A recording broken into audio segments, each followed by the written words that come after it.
So I want to talk a little bit about making meaningful presentations. Design thinking is essentially a method and a methodology for for collaborative creation, for making things together with others.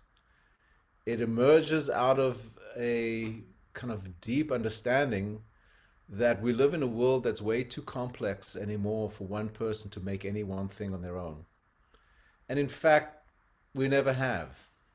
Through deep history. The lecture that I didn't give you last week because we sort of bumped it for the discussion with Professor Vasquez, President Vasquez Levy, was a history of how we've always tended to create through deep history, 2-3 million years ago, all the way into the present as a collaborative social activity rather than something that one lone genius does. But especially now, we really need to be able to collaborate, and we don't only need to collaborate with the people that we're on a design team with, and we don't only need to collaborate with the people we're serving, the people we're designing for, the users, but we need to collaborate with funders, with supporters of the project, of other organizations that we need to bring into the sphere of the work that we're doing. Uh, I'm sure you've all got ideas in mind of the particular work that you're doing, of who would need to be recruited in at some point, not at the beginning of the project. You still got to form the ideas, you got to know what you're doing, you got to get to a point where you've got something that you're ready to solicit others to join you. We most typically think of them as investors, but that is the Silicon Valley, or that's the tech paradigm. But there's many other people, and I'm sure in the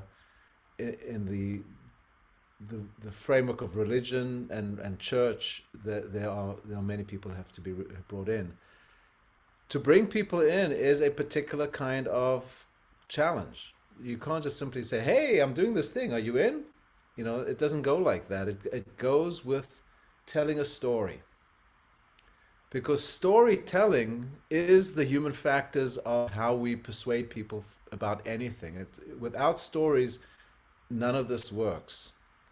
You know, Religion is all about storytelling, right? Every single religion is, when you scratch the surface a little bit, ultimately ends up believing the same things. They've just got different stories that they tell to get it across. Now, that's my particular version of theology, and it might not fit in, but I really believe that. I think we know what's good for us, but we all are attached to different kinds of stories to convey it, but we need those stories. You can't do it without a story.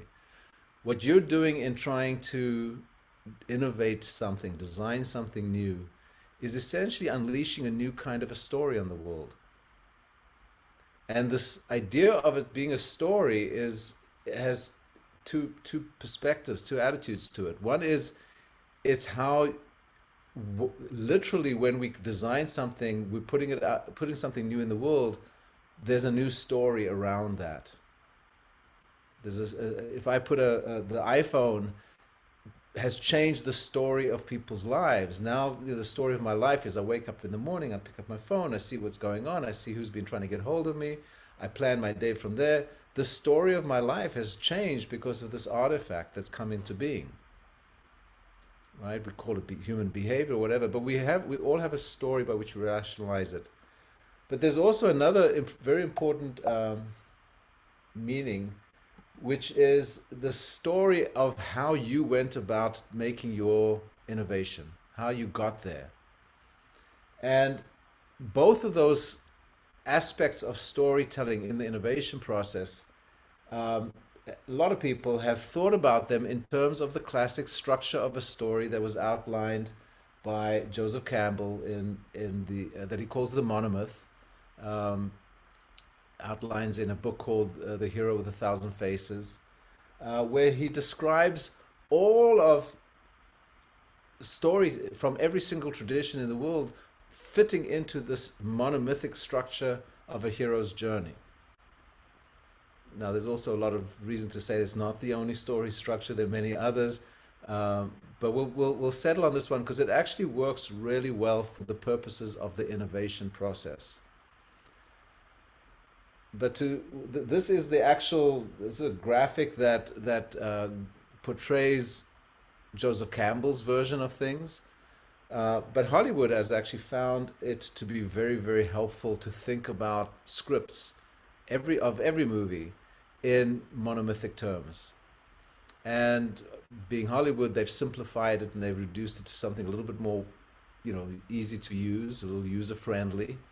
Um, and as a designer that has worked with it, this is a user experience designer, obviously had to make some presentation to a group that she was presenting to, and she reduced it to a very nice, simple diagram. This is the best diagram of it that I found, and I'm finding it very, very useful in the work I'm doing. But what the essence of it is when we're designing something. Well, first of all, like I say, this is the structure of stories. We actually need to understand things through a lens of a journey. That's just the human mind works that way. We could argue, and there's lots of theories about why that is so, but we are a storytelling creature. We started telling stories a million years ago. It was the original stories were stories that made agreements between people within a small hunting group to do things in a certain way, and they acted it out ritually around fires. That's there's a lot of archaeological evidence to support that, and language grew out of that. And once we had language, we could elaborate more complex stories. But even within rituals are stories in action, embodied. So the story generally goes that we do anything when there's a call to action. We're called out into the world to leave our world of ordinary day-to-day being, and we're called out into the extraordinary. And at some point we cross a threshold. There's all kinds of drama around refusing to go and then getting a mentor and then ending up going and crossing a threshold where we're on a quest. We're on a quest to discover something, to learn something, to find what Campbell refers to as a boon, as a gift, as some benefit that we're trying to get. And the real critical moment comes down here at the bottom of this spiral, where we enter into the abyss. We enter into the abyss of our soul, if you like, and we go through an ordeal where something comes clear to us, and we go through a death, and we go through a birth, and we come out transformed. And that's the gift, that transformation. Whatever we come out from that with is the transformation, is the gift. We go through an apotheosis, we go through all kinds of things that we need to get through to get that gift back home into the place that we left, but now we're not the same person anymore. We've got a gift and we want to share it with the world. We want to make the world a better place.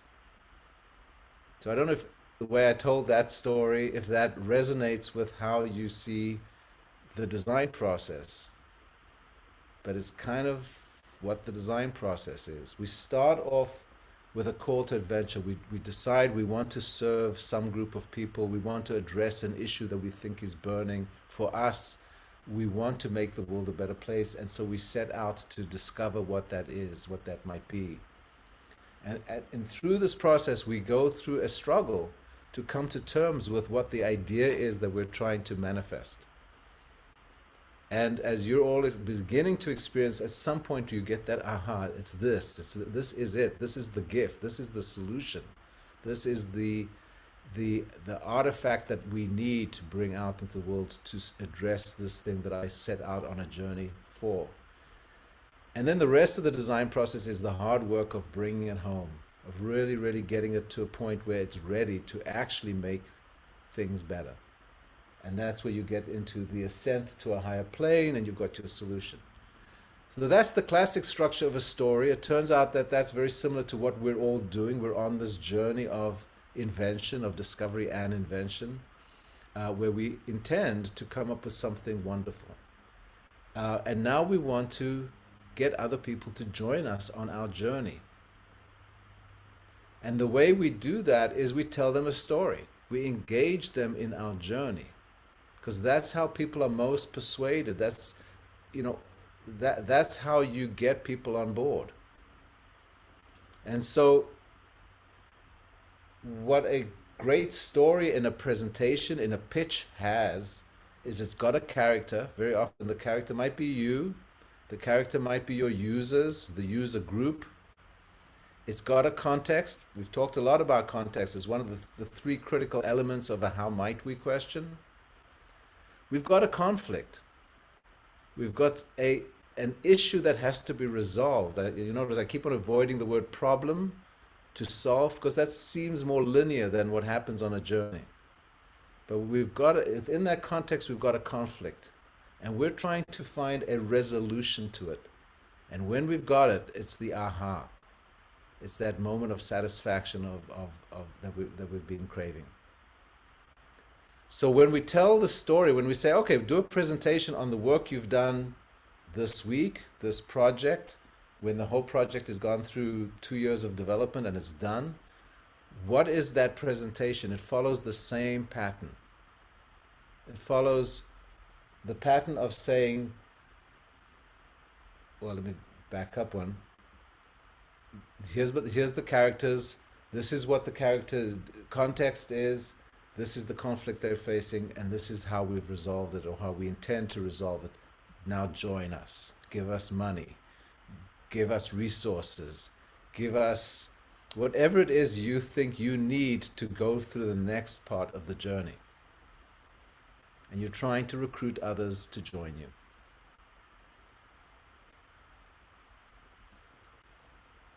So just any questions or thoughts, any reflections on that? Whether that sort of lands as like, what are you talking about? Or, oh, that makes sense. I'm curious why there has to be 2 refusals. You're going back to the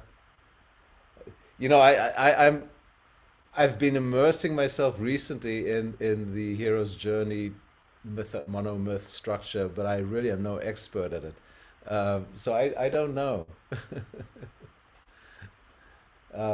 There's the refusal of the call, and then there's the, if I remember right, the refusal of the return.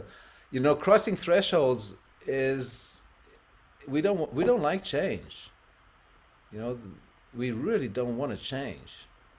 And when we're called to change, our first impulse as humans, just because we're human, is to refuse. And it usually takes some extraordinary experience that's going to get us across. And, Campbell has a much more poetic way of describing that than I do. But, it's that call to change. And the change is, I think what's brilliant about the monomyth is there's a challenge to change on the way out. And even when I've got that gift, I already know what it is. There's the challenge to change on the way back in again.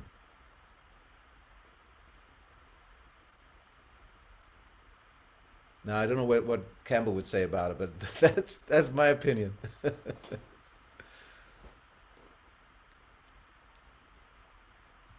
Anybody else? I experienced that every semester so far. Say more. The I get the syllabi, I get the books, and I think I can't do this. I don't want to do this. And then there's some part of the, like, early in the semester when I've been brought into the special world of the class. As the class has, like, usually after the final paper is written or after the final exam or whatever, and it's just about, like, how good it's all been, the refusal of the return to go back home to the ordinary world. That's how I think about it. Nice. I just see a couple comments there. Kelly, maybe I missed something.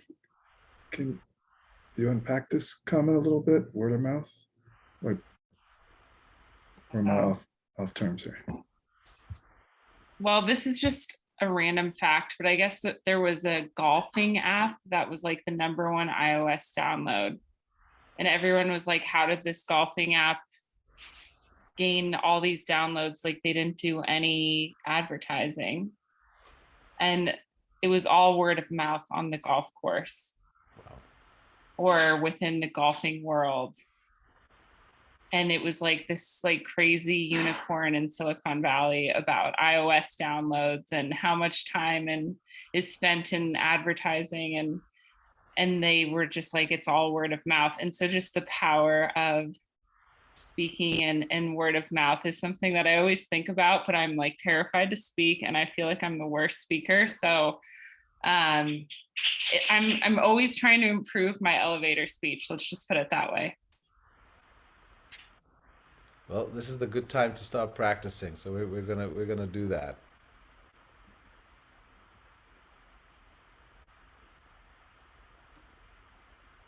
I, I'm blanking on why I even made this screen, which is a real testament. Um, I think what I want to get at here is that we're making presentations out every week that you've been doing work. I said I present out, and I want to invite you to be a little bit more formal in those presentations. There's only two left, really. And so just to really start practicing, because by the time we get to the final presentation in 3 weeks' time, actually there's only one more. There's today, and then there's the final one. So today is a bit of a dry run. You're starting to gather your resources to learn how to tell your story. And by the last one, I've sort of instructed you to really put some thought into that, to put some structure into it, and I remember why I put this slide is, and to treat it as a design process in and of itself, right? So right from the beginning, the inspire and define phase, you're asking yourself the question, what am I trying to communicate, and to whom? And you're trying to define a context. What am I trying to get from this communication? Am I trying to solicit support? Am I just trying to get a good round of applause? Am I trying to raise money? Make yourself, you can make up any context you like, or any purpose you like, any intention you like. But what you're trying to do is try to set your intention for the presentation. You're trying to create a how might we challenge. How might we tell our story to raise a lot of money, or tell our story to get a lot of interest and support, right? So define what it is you're trying to accomplish with your presentation. And then don't just take the first outline that you come to. Ideate, think it through, do a few that sort of see how they feel on paper. Sketch them out real fast. Just have some broad ideas about how you might animate your presentation, how you might engage people in key points within it, how you might make it exciting and interesting. If we stand up and give a very dry, dull presentation, whatever the context, if it's in front of in a church in front of a congregation, we're going to lose people if we don't inspire and engage them. And there's 1,000 ways to do that. Start ideating, start coming up with ways that work for you, and the reality is you won't know if it works for you until you try it out. So prototype it and test it, and maybe prototype it and test 2 or 3 or 4 or 5 until it feels right, because you don't want to be inauthentic, you don't want to be fakey, you want to be you, and exciting and engaging, and it doesn't come the first time round. Just like any other kind of innovation, any kind of other design process, making great presentations is an iterative process. We get an idea, we try it out, we see what works, and whether we try it out on somebody else, we try it out on ourselves. If it works, we build on it. If it doesn't work, we try something else. Most likely, it's going to work. Something's going to work, and we've got a kernel to build on, and then we're going to keep on going until it feels right. But do it fast. It's really, really quick cycles. It's not about spending, it's only at the very end when you know what it is, then you go out and you get the exact images, or you make, I don't know if you saw the final presentations that I put up on the board from last year. some groups went out, went pretty far out to produce something quite strong and very quite amazing. And unfortunately, I think we said that one of the best ones we can't find. It was what's his name, who came to speak, made a movie that was just absolutely hilarious and really engaging and really made the point. So iterate, keep doing it until it feels right, but start soon so that you've got time to get through the process, because what you're ultimately going to do is present the story of the journey that you've been on so far. Right? It's not the journey all the way to I've got the boon and I'm out and I'm ready to go. That's for later. This is the journey where you've learned something, you've finished the first iteration, you've got an idea, and you want to gather support for continuing. And you don't have to present a finished solution of anything. You just have to tell a good story that honestly tells somebody why it is this is interesting and exciting from where you are in this moment.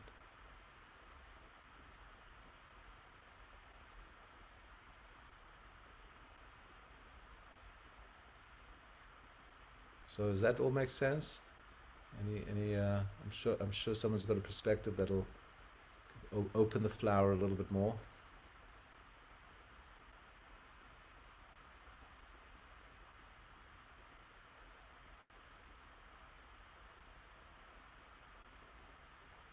I'll step in. Sorry, I'll step into it. This is,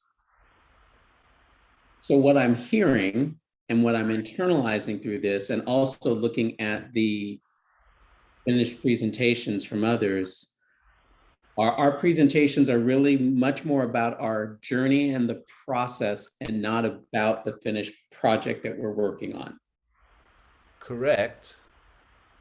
Yes. And probably the idea for the finished project is the hook. It's the thing you're going to pull it. You want them to know what it is so that they come in and support. But it's not all about describing all the details and this idea does this and this thing does this and this thing and this thing does this and these people said that. Whatever you've managed to do is the story. perfect. However far, but yeah, you at the end of it, you hope your the people you're presenting to can say, "Huh, I like what that idea you have. I'll join you." Or I like where that idea is going. I'll join that. There's got to be enough indication that you've got someplace, because otherwise they might have been with you right from the beginning. You've already gone some distance. You're already into your process, and you're trying to bring them on. So, but yes, the first part, the way you frame the question is exactly right, because it's not just about the thing. Perfect. Thank you.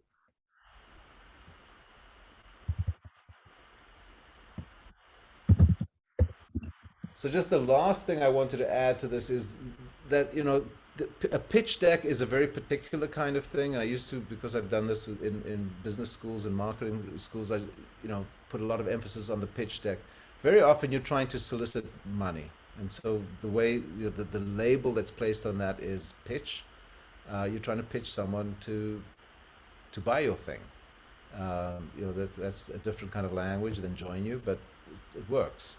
And there's infinite resources on the internet for different particular structures for different kinds of pitches, and I'm not going to get into them because I don't think all of you are uniformly going to make pitches in that traditional sense. But it's a valuable frame. It usually includes certain specific kinds of information, specific kinds of data about potential financial gains and returns and stuff.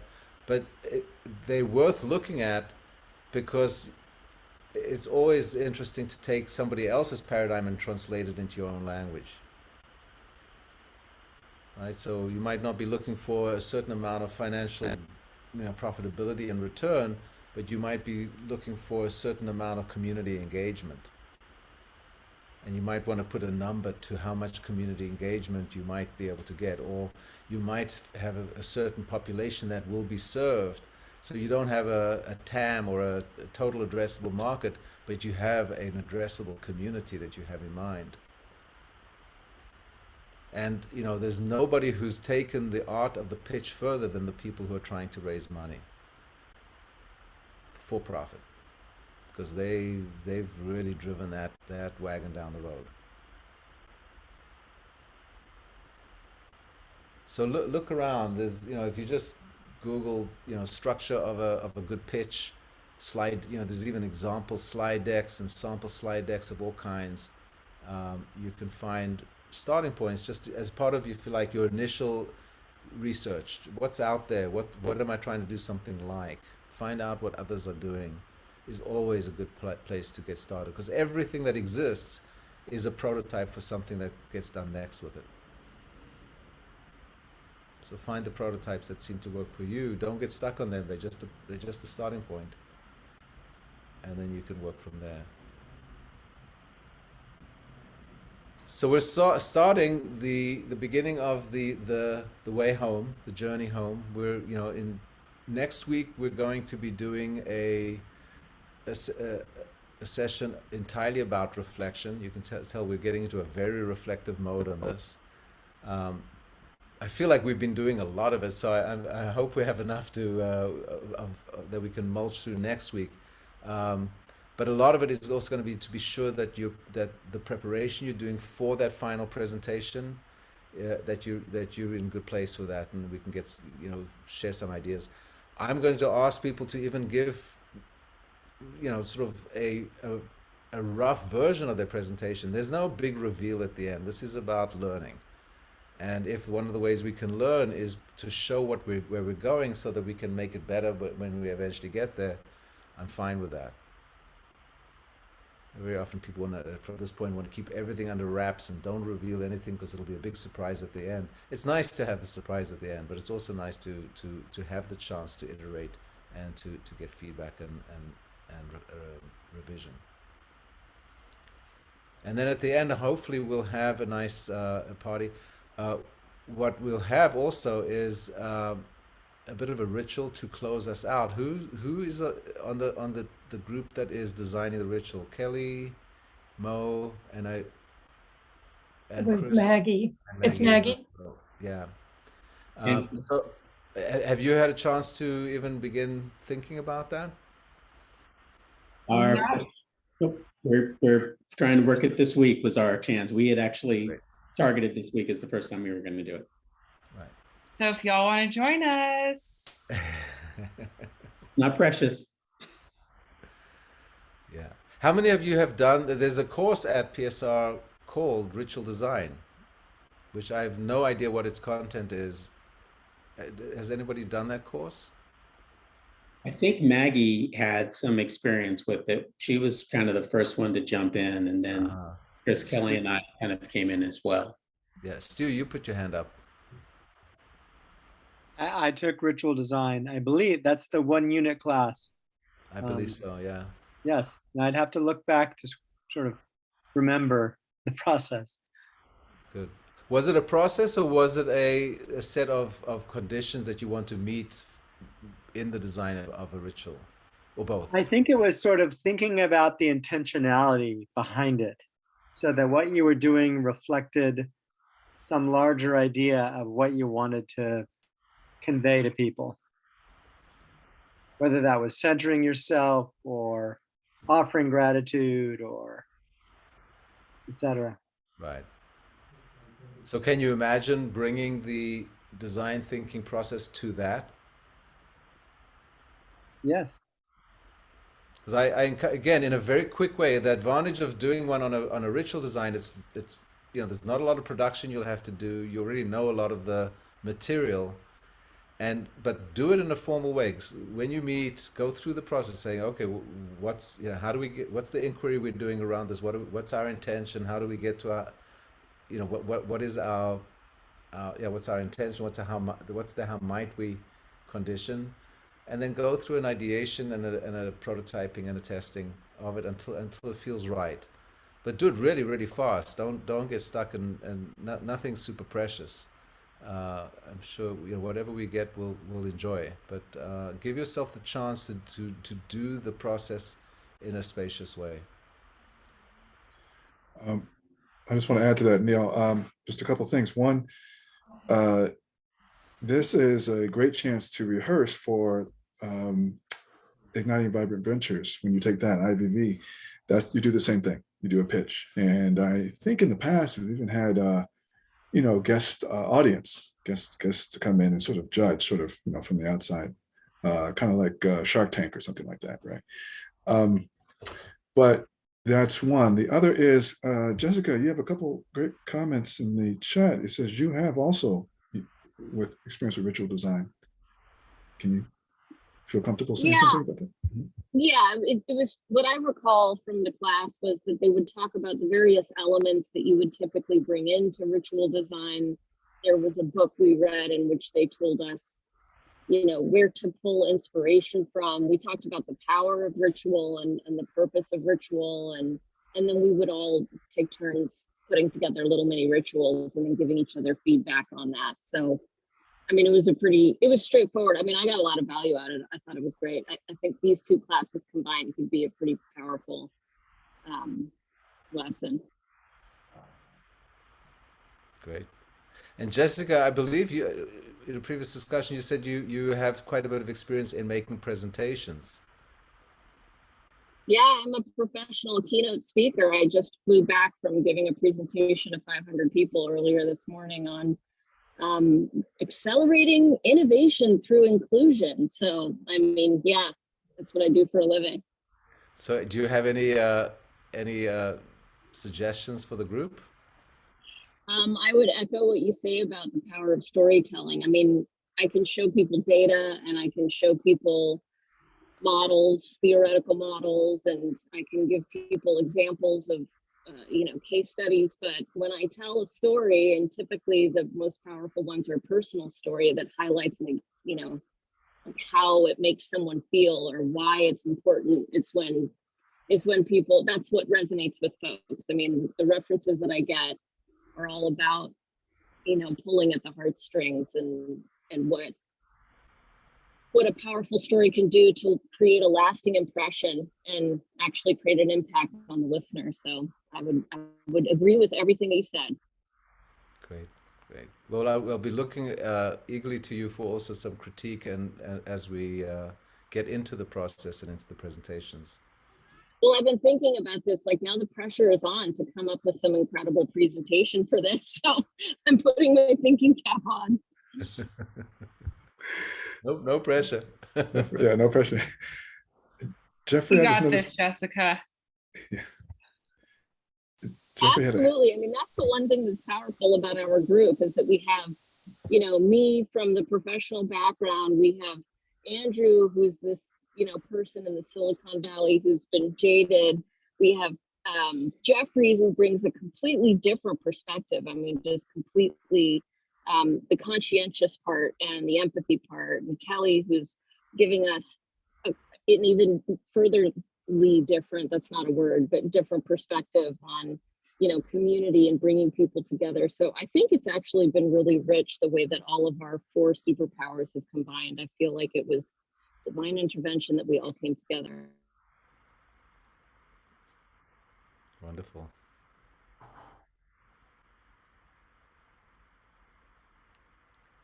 Leonard, did you have something that you were saying? I did, but that's let me. I didn't want to. Jeffrey had a hand up and then he put it down, so I just want to note that in case.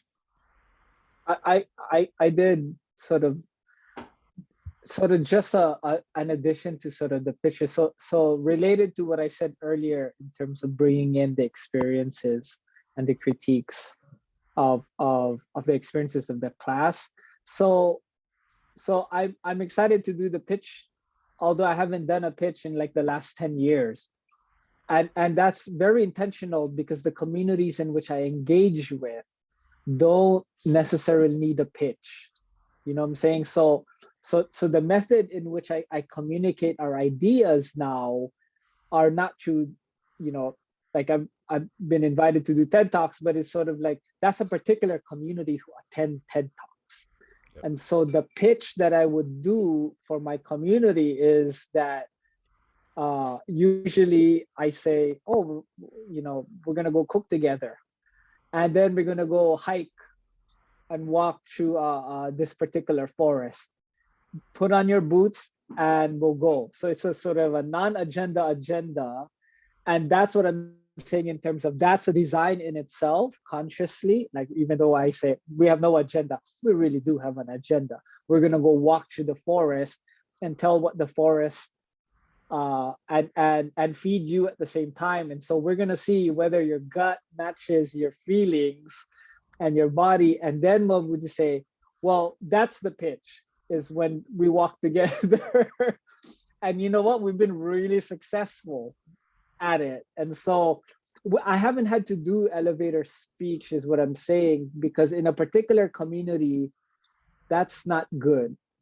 That's not the particular method in which to create a meaningful relationship. So Right. context, ideas, that particular sort of because we want relationship more than funding, right? So then that requires a certain level of engagement, is what I'm saying. So often I've made sort of pitches, and if you're making a pitch for the federal government, you need poverty porn. I mean, that's the pitch that they will hear, is woe me, fund these underserved kids who are, you know, have flies on their face and they need a bathroom ASAP. You know, it's like, it's so demeaning. And yet that's how the federal government will respond. And you can get easy $20 million with a poverty porn. But if you give them a successful story, their response is, well, they're so successful, why would we fund them? I mean, so knowing that audience and knowing what a pitch works for a particular community, I think it's like, wow, that's what I would love to hear, like in terms of the people in this room. It's like, wow, what is the angle, or what is the relationship in which you build that with that particular community? What do they hear that they wouldn't hear in a pitch, or, you know, whatever? So an expansive pitch, what does that look like? And I'll stop here. Well, what that makes me think is, you know, there's a million ways of telling a story.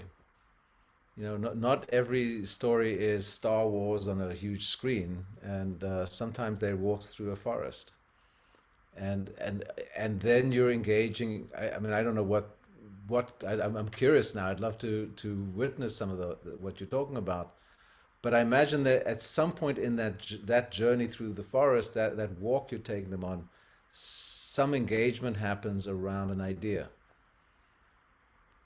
Yes. So at a real life example, we took Blue Shields, Blue Cross people. It's $1 billion health industry, and they create policies.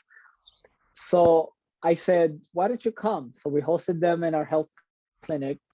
It was at night. We have 100-acre nature preserve. So I know not everybody has that privilege. And so we put on boots on them. We made them trudge through the fire. It was torrential rain. We thought it was terrible. And so they went at top of the mountain, and they got to see the city landscape, and they had a religious experience. And so to Kelly's question earlier, why do you have two returns? Well, one story of the woman who came back from the continent says, I had to come back to my community because I had a responsibility to share what I knew. And it's the hardest part because they don't respect me. I'm a different person returning to a different community. That's the tension. So anyway, at the end of the day, they said, wow, this is what health is. That return to coming home, connecting with the Aina, with the land, connecting with the people and why it matters. And then it was an easy $10 million check. You know, it's like, I mean, that's not the moral of the story. I'm just saying. So it's not a bad point. Yeah, it's not. But it was that transformation, that relationship, and then that particular community, because we had rejected their proposal to give us money. And we said, no, we're going to accept your money on our own terms. We're not going to be your project. We want to be a relationship. And they got it. they got it. This is what it means to trek together at night with boots on in torrential rain. That's the relationship we want. So when it gets tough, we're not your project. In other words, we're creating something more meaningful. So I mean, we've done that with Federal Reserve in San Francisco. They've finally sort of funded our project, and these are like hardcore capitalists. Like in their mind, they want quid pro quo. They want all of this stuff. But I think there was a humanizing of the process. Said, no, that's not what we want. We're not asking you for money. We're asking for a relationship. And the lad spoke for us. I mean, it got out of them. So it's like, I would love to share that methodology is what I'm saying. It's like, that was a whole method from beginning to end that I think works for various communities, teachers, doctors. I mean, so anyway, I'll stop. Well, I look forward to seeing what you do with that way of thinking in this context that, we've got a much more narrow, limited context coming up in a couple of weeks' time. But I expect that the same expansive thinking can inform it. It's always the question, what's the best way to get this across? And you asked that question, and it was, the best way is a walk through the forest in the rain. I mean, what else? And I think you got to be bold to do that. And design is about being bold, because if you don't have the confidence to just put it out there because it seems right to me, you're never going to innovate anything. So there's always got to be a bit of a surprise to it. And it's just about reading the context, reading the need, reading the people, the characters well enough to know how to execute the story. That's very inspiring, Jeffrey. Does anybody else? You guys have got such rich experiences. I imagine somebody else has a story to share. So I'll throw one your way, because I was reminded of it in speaking to somebody 3 weeks ago. So somebody that I used to work with that also left the company in 2020 was recounting a story about the time that we first met to my wife and to their partner. And she said, you realize that I still have your sewing kit. And I kind of put my head down in my hand. And she said, I don't think I've told them the story, but I interviewed internally for a job. And one of the things that I did was I related the work that I was going to do or proposed to do in the role to what it is to actually go ahead and create product. And I've been sewing since I was 12 years old. So I created a sewing kit for the 4 people that were on the panel, and then asked each one of them, put it in front of each one of them and said, we'll talk about that at some point during this conversation. He went through the standard interview process. And then when they said, do I have any questions? I said, yeah, I'd love for you to open up your kit. And so each one of them opened up the kit, and I walked them through specifically what each item was for: the needle, thread, their seam ripper, and related it specifically to the elements of the job and the work that I had done and work that I was proposing to do. And the person that was relating this story said, I still have that sewing kit, and that was 12 years ago. And she said, it's probably one of the most impactful presentations I've ever seen. And I said, it was a bold move. It took a lot. It took some thought and some guts to kind of decide that we're going to go ahead and kind of pull this out. But talking earlier, as I said, about how I've kind of embraced this process. There's so many things that we all do and we all have in us to be innovative. And more often than not, I think what really happens is if we allow ourselves to kind of go with what we know and kind of speak to that, but then be humble and open enough to kind of thinking about those you serve. I thought specifically about the people I was interviewing with. and knew that if I was interviewing for an apparel sales role, then relating it directly to something that I knew that also made sense to them through tools to be able to make that happen. It was a connective tissue. It was kind of connecting to those points. And so I mean, it's interesting on a completely personal level and making it very real. In another class, we share journal entries and we all are able to read our journal entries. And so when I was feeling lost from just an operational class time, I decided to start reading everybody's journal entry. So every Thursday after my last class, I read everybody's journal entry like I'm commuting from work. And I just do it to be able to completely decompress, because if I can't be with these folks in person, I get a chance to be able to read their words. If it was important enough to write, then it's important enough to read. And last week, I had shared a challenge that I have.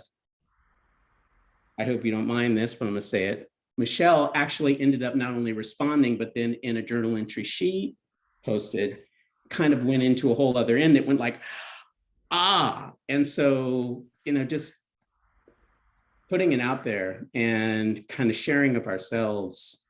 I mean, I think that's the thing. That's the thing that's making me embrace this process more. I mean, I went from the class like, holy crap, should really be longer. There's no freaking way to be able to get this, blah, blah, blah, blah, blah, blah, to now it's like, oh my God, I'm going to use this all the freaking time. And I'm not going to be able to figure it out on this one. And this project's not going to be perfect. I don't give a damn because I got the idea. I'm going to get Neil's phone number. I'm going to blow him up as I'm trying to go ahead and figure this out. And, it kind of comes. So I'm sorry, I kind of rambled a bit, but I think the idea and the point was that we all have it in us. And it's about the release and the letting go. And at the same time, you can let go, but you can still go ahead and grab that which is within you to be able to go ahead and help move that forward. So, a thought. Amen. Uh-oh, Neil, my goodness, all right.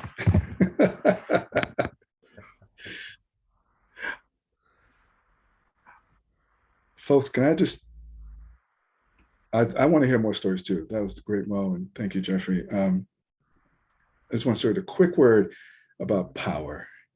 And just keep it theologically, since we're here, keep an eye on the power of a story. We're going to have, you're going to have more power and authority coming out of seminary than you had when you started.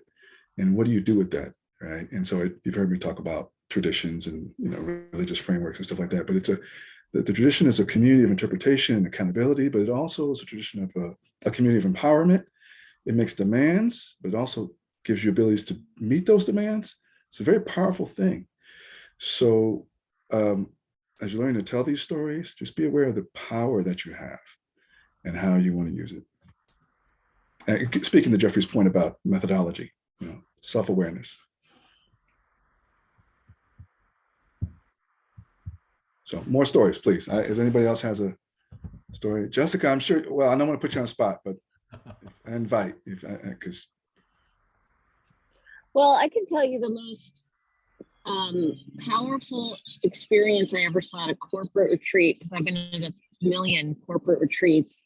I mean, the first reflection I will have is that, Jeffrey, I think that the thing that you are doing is exactly what every meeting planner wishes they could create for their retreats. I mean, they're constantly talking about how to create something more interactive, how to create something that's more engaging and that people will remember. And so then they'll pop in little, and then we're going to go for a walk in the park, to kind of change things up. But there's not really any meaning or story behind it. The most meaningful exercise, and it was an exercise that I ever saw, was an exercise on teamwork. And there was some facilitator kind of talking about the power of diversity within teams and coming together in the greater whole. And it was very motivational in nature. And then they got hands-on by creating a bicycle, and the bicycle had, various parts, and every team member got different parts. And, it's one of these kitschy kind of hands-on activities in an attempt to make a lesson more experiential. I mean, I think similar to the sewing kit. But what made it really powerful was that afterwards they brought in children from low-income communities, and the teams were able to gift the bikes to the children in person live, not realizing that there was actually going to be a recipient for the bike. And the moral of the story is, you know, there can be meaning found in work, and, you know, we are of service to our clients was kind of the lesson, right? But also to something bigger than ourselves, and trying to create those parallels. I mean, everyone in the room was just in tears, you know, and so there was the surprise factor. But just all of this to say that I think, Jeffrey, what you're doing is probably, I mean, you did it for Blue Cross Blue Shield, right? I mean, that could have been the client that was putting together a corporate retreat. I think that probably there will be more and more in that direction, because right now, doing all of these speaking engagements at retreats that are the first retreats that people are having in years, you know, because of COVID. And I think people are realizing the power of connection and face-to-face time. And so anyway, that's all I've got for this question. Thank you. you.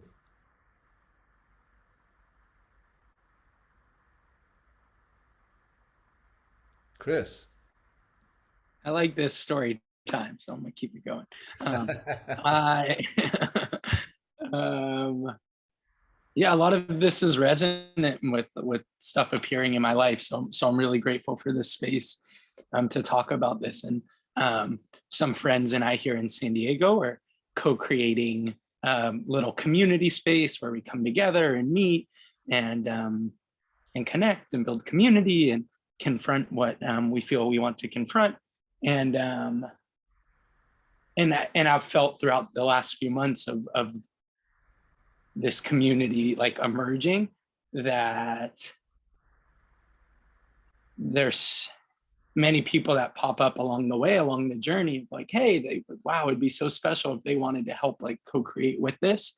And every time, or where I'm at now is the only time that someone has felt that inner call or that inner stir has been through like deep relationship building, which is coming up, or like going on a walk and going on multiple walks, or having like that dialogue rather than just like an elevator pitch of like, here's the idea for the community, here's a long text that explains it, or here's something, are you into join? But it's like really intentional relationship building process, and being open for what that person also feels like honoring their heart and their desires in regards to the community, even if it's completely different than what the community has felt or what I feel is right for the community.